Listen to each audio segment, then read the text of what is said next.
Welcome back to the Grow Like a Mother podcast. I am your host, Jill, time management strategist, author, speaker, and advocate for all things growth and motherhood.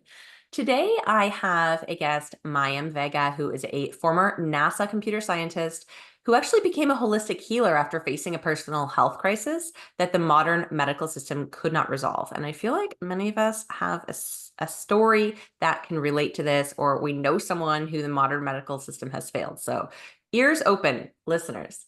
In 2009, she founded Iruka, offering a holistic healer certification program, which focuses on the naturopathic herbalism, holistic life coaching, and online business marketing to really empower people to become holistic healers and achieve maximum impact in the world. So Mayim combines her scientific background, natural healing methods, and faith in the creator and great physician to guide others on a path to personal and professional well-being. She's also a mom of a million kids. So I'm really excited to get Feels your like it, yeah. yeah, even four. I've got four and it feels like a million. So Yeah. um Anything past three, I think, feels like a million. right. Yeah. So I mean, let's start there. Tell us who your mom to, what your sort of motherhood journey has been, and then I want to dive into how you got into this holistic healing type of work. Yeah. So uh before I got married, I was a NASA computer scientist. And then I got married, and then that's on our honeymoon, I got pregnant, actually. And then 9 months later, my first son was born, and I went back to work, and they had a great daycare program over there at the Moffett Field Center. And it was right outside the gate, and I could, like, on my lunch break, go and breastfeed him and then come back, or pump my milk during my breaks and then give it to them, right after. So it was really awesome. But I just felt like it was not natural, and I just really, really wanted to be with my baby. So I decided to become an entrepreneur, and I had a lot of friends who were homeschoolers, not entrepreneurs, but homeschoolers. And I was like, that's what I want to do. I want to homeschool my child. And so that was my first, and I did it. It took me 3 years for my business to actually succeed to where I was making money, and I eventually surpassed my income income at NASA, built a six-figure business, all that stuff. And now I have seven children of my own, and I also have two that I take care of. We didn't adopt them, but my husband's mother adopted them, and but then she became too old to properly take care of them, and we had agreed to take care of them after she passed away, but we're like, well, we can help her now. So I'm homeschooling them as well, and they're basically with me. One of them lives with us, and the other one, he's here except for when he sleeps. That's when he goes home, and she lives right next door, which is very convenient. Um, my oldest is 20 years old now. He's going to be 21 real soon, and he graduated in computer science. I got him in college because, as a homeschooler, you can do whatever you want. Well, at least in Texas, you can. It's not, the laws are different depending on where you're at. But so I got him in college at age 16 at an online distance learning school in California. We live in Texas now. We moved to Texas, but the school is in California, and he got a computer science degree around age, was it 19 or 20? I think it was actually, I think it was age 19. Yeah, I think finished his degree at age 19. And he has his own, he's an entrepreneur now. Also, he's a freelancer because I instilled that dream in him of, if you have your own business, you can work from anywhere, you can, set your own schedule, and live anywhere, vacation whenever you want, stuff like that. So he's building that up. And yeah, so that's Wow. my children. I love, my youngest is 4. And no, sorry, she just had her birthday. She's 5 now. So my youngest is 5, and her sister are going to move into their own bedroom together I breastfed for a long time, and then usually because I have so many children, I usually don't stop co-sleeping until I get pregnant with the next one, and I Mm. average about a baby every 2 to 3 years. So I'm a baby making machine.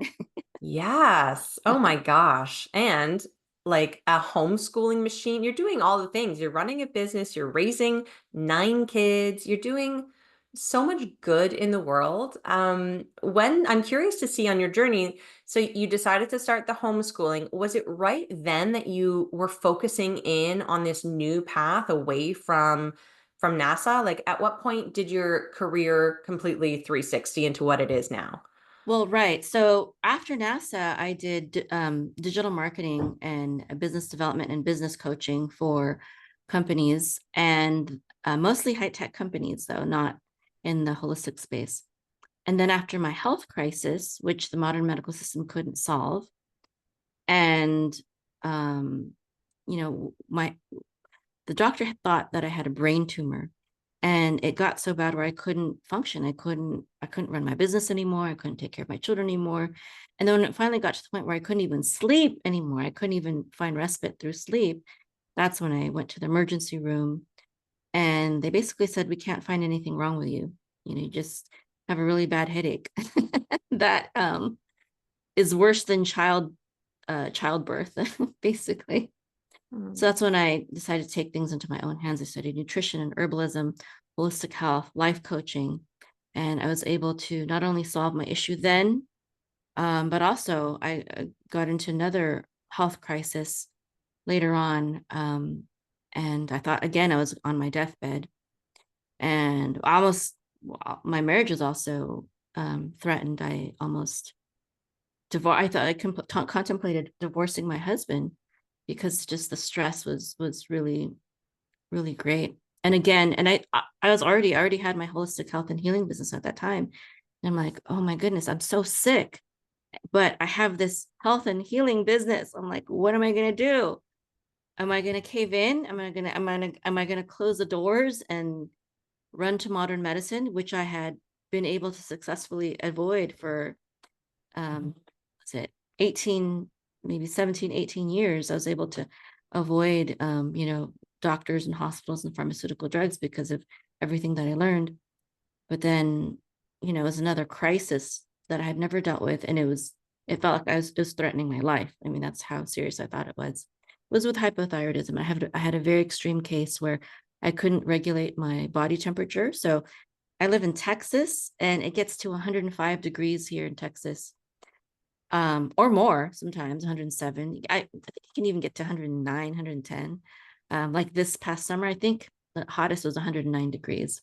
Anyways, it was like 105 degrees outside, and I was freezing cold even outside. So what I did was I got my winter down jacket that I usually wear for the snow, and I sat outside in the 105-degree weather, and I was sipping on hot tea in order to get warm. I was freezing cold, and it was really scary. I was shaking like I was having a seizure, convulsion, but I wasn't. I was just freezing.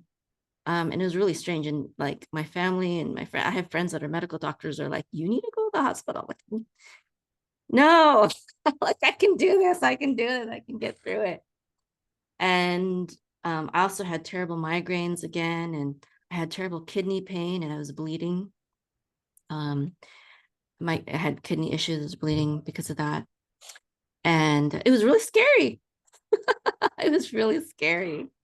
I actually did go to an urgent care center once, because my friend who's a medical doctor, she urged me to. She's like, "There's nothing wrong with getting a diagnosis, blah blah blah. You don't have to take any of their drugs." I'm like, "Okay." So I went with her, and they were so mean. It was during COVID, Mm. when people were really mean, and I'm like, I can't handle this. I'm like, I'm suffering right now, and this lady is just being so mean to me, like just yelling at me from the front door because I didn't already have a mask, or I didn't put it on quick enough, or whatever it is. Like, and so I was like, I'm out of here. I was like, this doesn't feel right to me. So I went home, and I'm like, no, whatever the answer is, I'm going to find it out by myself. So I did, and I got on the carnivore diet for some time, and I started supplementing with iodine and also um,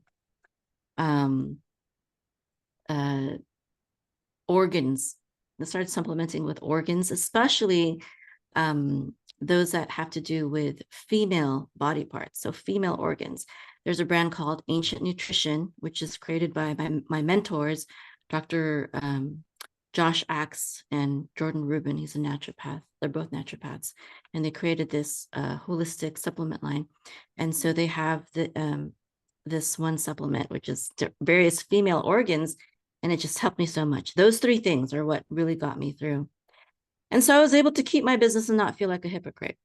As a holistic healer, I was like, okay, good. My skills as a holistic healer, they're good enough to heal me through this second health crisis. I've never told that story before.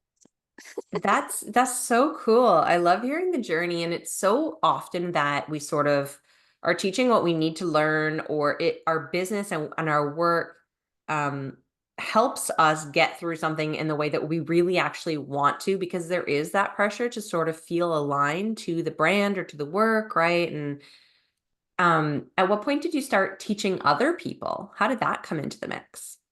Right. So I started the holistic wellness business in the website, aruka.com, in 2009. But it wasn't until COVID hit that I started the certification program to train people to become holistic healers. So that was, what was that? 4 years ago? Yeah, hard to Okay. believe, but yeah. About 4 years ago. Yeah. So that's those songs. And when I had the health crisis, I had all my children at that time. And it was actually the introduction of the two children that my husband's mother adopted that was the stress that caused, it was stress related. I'm not saying that it was the children's fault. It was the stress and not understanding how to properly integrate them into our family. And also I felt like I had a very little support, from my husband, and just from my, regarding it. I just felt very alone, very overwhelmed, especially with, it was 9 now. And even though my oldest is 20, going to be 21 soon, my other one is 18. I mean, I still cook for them. I still pay for the house that they live in. And I still push them. They're not out of my house yet. So I still feel like making sure that they're, not goofing off and waking up at 1 p.m. or something like that. Yeah, you're mom. You're I'm always still going to mom. be mom. They need to move out before I stop, mothering them. Really. I want to dive in a little bit, if you feel comfortable, in talking about like how you balance it all. Like, you've got so many big commitments Yeah. and responsibilities. Like, what does this look like on a daily basis? What kind of self-care are you doing to make sure that you're okay? I know we talked about that stress component. Stress is a huge, huge problem that most women don't really consider until it's too late, until their adrenals are burnt out and they go through these crises, and then we start to do the work. But with that holistic background, I wonder if that helped you, and what's your approach to balancing everything? Absolutely. Yes, the holistic background. Yeah, I don't think I could have done it myself if I didn't have that background. Yeah. And going a naturopath or a regular naturopath, or maybe even like maybe a Chinese herbalist Mhm. or something like that, that model is still, I believe in what they do, but it's still not enough. Like, that's why I really believe in the health coaching model, which provides people with, like, it's education and support for your problem, because it's not, a doctor can't give you, any kind of doctor, herbalist, naturopath, and medical doctor, no doctor can give you everything that you need to heal a chronic disease in a 1 or 2 hour hospital visit. It takes a lot of knowledge. It takes a lot of knowledge, number one. It takes a lot of determination, not just knowledge, but determination to actually do the things, and faith to believe that it will you will overcome. you will succeed, you will heal. In terms of balancing everything, I have a lot of faith also. I'm Jewish, and I've always been religious ever since I actually had a miraculous healing in college. And that was, I guess you would say that's kind of the the beginning of my holistic journey. It's because of the miraculous healing of bipolar disorder. And I don't know if it how spiritual you want me to get, but We can get all the way. all I am right. totally happy with So that. I was hospitalized for 2 months and diagnosed with bipolar disorder. And the doctor told me to take this medication. It was Valium. And basically, I wouldn't take it because I was like, oh no, I'm healed already, you know? But he was like, well, no, I don't believe you. So you have to take this. And I fought it for a long time. That's why I was in there for 2 months. And he finally said, if you don't take this willingly, we're going to get a court order to force you to take it intravenously. Mm. I was like, well, I guess I'm taking it. So I started, I didn't know, like, that's all they had to tell me. I didn't know how serious they were. So I started taking it faithfully, you know, every day. And I think after 2 weeks, they were like, okay, you can go. I was like, oh, is that easy to get out of here? I didn't know that. And so I took it and I was fine. I felt it made me feel a little numb, you know, a little slow. But besides that, I felt fine. And I kept taking it. And then as soon as I got out of the hospital, so I was in college and I went to re-enroll myself back in classes. I was majoring in computer science back then. And at that time, I was not Jewish, I was Christian. And at that time, when I was driving, I heard a voice that said, you can't become a Christian. I know this sounds crazy. Like, I'm a computer scientist. I'm very rational, logical. This sounds crazy. Okay. The voice said, you can't become a Christian. You're a fallen angel. You belong to me. Mm. I was like, oh, okay. All right. That sounds scary. So I went back home, and my mom is a Christian. She's a very devout Christian. She's full of faith. And I told her what happened. And then I went to pray, and I just started praying. I'm like, you know, God, dear God, I took the medication like the doctor said, and I was perfectly fine for that whole time in the hospital, 2 months in the hospital. The day that I get back out, I start hearing these weird voices. And before the hospital, I didn't hear voices. I was erratic. I was not normal, but I wasn't hearing voices, you know? And so I heard very clearly the answer. And and this is a very controversial statement, but it said, I want you to throw away the medication and understand that your healing comes from me. And I never heard an answer to a prayer clearer than that day. And so I was like, okay, you know, and it's not often that I get that kind of very strong answer. So I teach Hebrew and Torah and Judaism. I'm a Jewish, I'm actually ordained in the Jewish faith. And there's we read the whole Torah, the first 5 books of the Bible every year. And it's divided up into different portions. Well, last Shabbat's portion was on the first part of Genesis, and it talked about the fall of Adam and Eve and how after the fall, they heard God. They heard God's voice in the wind of the day. That's how I would sometimes it says cool of the day, but the word there is ruach, which means wind or spirit. So they heard the voice of God in the ruach of the day, in the spirit of the day, in the wind of the day, and they hid themselves, right? And Jewish legend says, Jewish midrash, Jewish legend says, or Jewish tradition says that that Adam and Eve, before they ate the forbidden fruit, they had a clothing of light. And through this clothing of light, they could hear God's voice. So it was through vibration. They could hear God through vibration, through their clothing. And after the fall, they lost this garment of light. And before, when they heard God's voice, they understood that it was speaking directly to them. But after that, when they lost this garment of light, that when they heard God speak, it was fuzzy, it was unclear. They weren't sure that it was talking to them, and they weren't sure exactly what it was saying. And I believe that this is the state that we are all in today, that God's voice is all around us. It's in, it's not literally the wind. God's voice is not the wind, but I believe that the reason why we use the word wind, it's an analogy for understanding something that is invisible, yet it has power. The wind has power, right? It can move, it can create oceans, it can topple down trees, if it's strong enough. So the wind is powerful, but it's invisible. And that's what God's voice and God's presence and his power is like. It's invisible.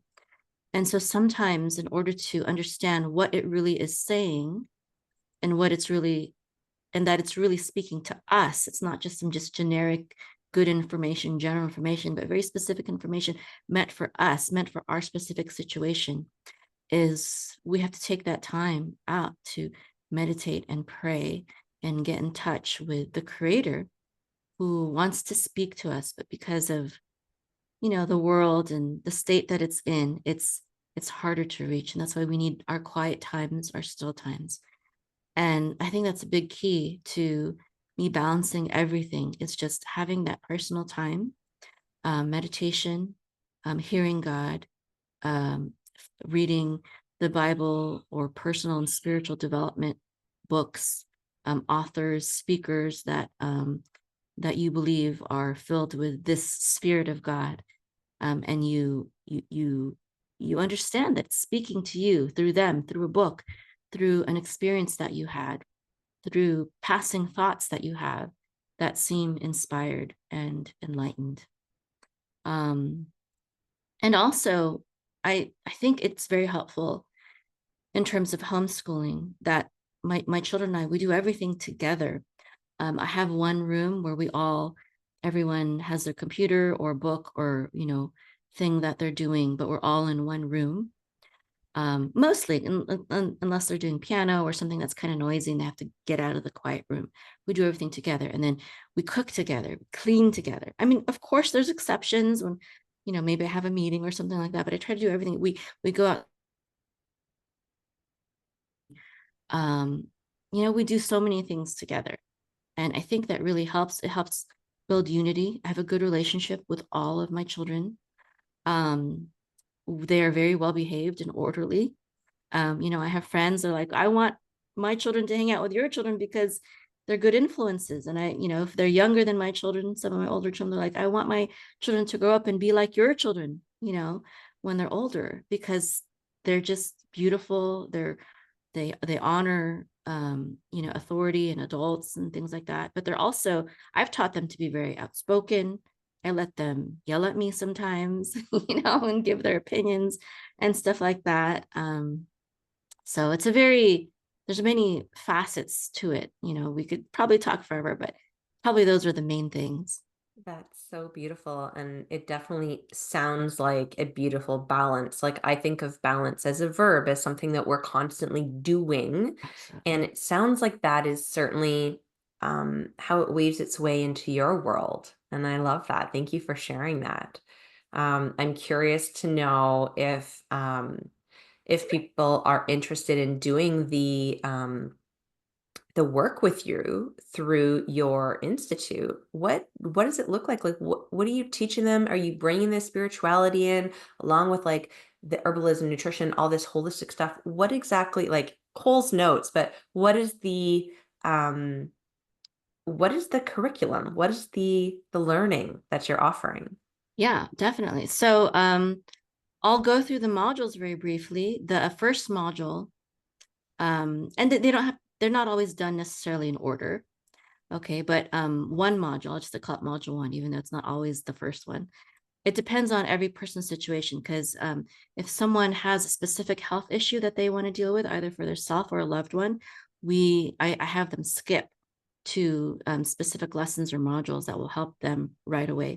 But the first one is laying the foundation for holistic health. What does it mean to be healthy? And a lot of people don't actually know how important it is, what kind of water is good to drink, what kind of environmental food, chemical toxins that they're surrounding themselves with and dousing themselves with every single day. A lot of people just do not know. And so this is very important because, I love to start with this detoxification and holistic health principles first, because how are you going to take an herb, but then you're still doing all these unhealthy things? It's like trying to fill up a tire without patching the holes first. So that's first. And the second one is on diet and nutrition and orthomolecular nutrition. So diet, we go through various diet theories, which the first one is on the maker's diet. And it is about actually a traditional diet, an ancient diet, and also a biblical diet. So it's how our ancestors used to eat food with naturally occurring probiotics, whole foods, good quality meat and vegetables, things like that, very basic things. And the author of some of the books do believe in God. They're either Christian or Jewish, or they might not be Christian or Jewish, but they believe in God. They do have a faith in God, like my herbalist teachers. One of them is Mormon, and the other one is, maybe he's New Age, but he just talks about just God in general. He didn't claim it's a very specific religion. So there is faith and spirituality interwoven. And I think it's very important and necessary, because when we talk about what's holistic, that's body, mind, and spirit, soul. So there has to be. And because I'm Jewish, and I have a lot of students and followers that are Christian, it is very Judeo-Christian based. Not that you have to be any of those, but if you're not, you might be offended. I'm not sure. Right. Maybe, I don't know. And then after that, there's herbalism, which also includes homeopathy and essential oils. And then we go through various life stages and leading killers, women's issues, men's health issues, natural birthing even, and parenting the holistic way without the need for doctors and drugs and all these things. And actually the book for that one is written by a pediatrician. So, and then life coaching is also part of it, because that deals with the mental aspect of it. If herbs and nutrition are the alternative to pharmaceuticals, well, I believe life coaching is an alternative to psychiatric things. Not that they can't be done in tandem, in conjunction with each other, but they are different approaches, and they don't do the same thing. They are different. But personally, I have found more help and healing through coaching, life coaching, marriage coaching, different types of coaching, than I have through licensed medical doctors or psychiatrists and whatnot. So that's why it's very much part of our program. And then we also have the online business and marketing, because as a holistic healer, you really have to be entrepreneurial and pave your own way. Mm. Yeah, and you have such strong background in that as well, from when you first came off from NASA, and it feels like holistic is the right word to describe your business and what you do and how you show up. And I love that. And thank you for coming on the show today and sharing with us your story, the journey, how you're managing it, the different pieces of the puzzle, and how you teach it. If people are curious to know how they can continue to learn from you, or even become one of your students, where can we direct them? How can they stay in touch with you?